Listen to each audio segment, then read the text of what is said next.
Vita visikie tu vikitajwa, usiombe vitokee, kwa sababu huacha athari kwa pande zinazopigana na wasiohusika na vita pia hupata athari.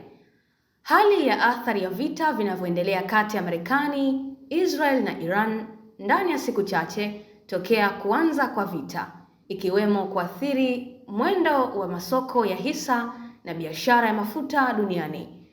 Kwa upande mwingine, nchi za Falme za Kiarabu, yaani UAE, ambazo zimekuwa muhanga wa vita hivyo, zimefunga masoko yake makuu ya hisa, huku kukiwa na migogoro inayoongezeka katika eneo hilo kufuatia mashambulizi ya Marekani na Israel dhidi ya Iran. Mdhibiti wa fedha wa UAE alitangaza kwamba masoko yake muhimu huko Dubai na Abu Dhabi hayatafunguliwa tena baada ya mapumziko ya weekend kutokana na matokeo ya mashambulizi ya Marekani na Israel yaliyomuua kiongozi mkuu wa Iran Ayatollah Ali Khamenei.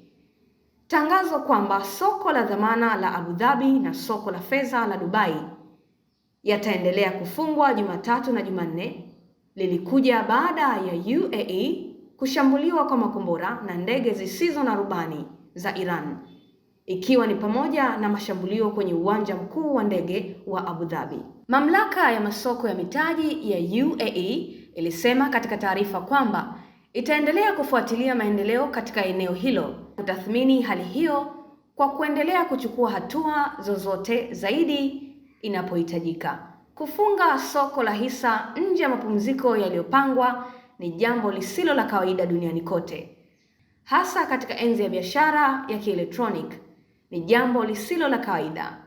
Tangu mashambulizi ya Marekani na Israel dhidi ya Iran, masoko ya hisa kote ulimwenguni yameona hasara kubwa, huku bei za mafuta zikipanda kwa kasi. Endelea kufuatilia taarifa mbalimbali zinazojiri duniani kupitia hapa CC Global News. Mimi ni Amina Lumwecha. Usiache kusubscribe na kubonyeza alama ya kengele ili kupata video zetu.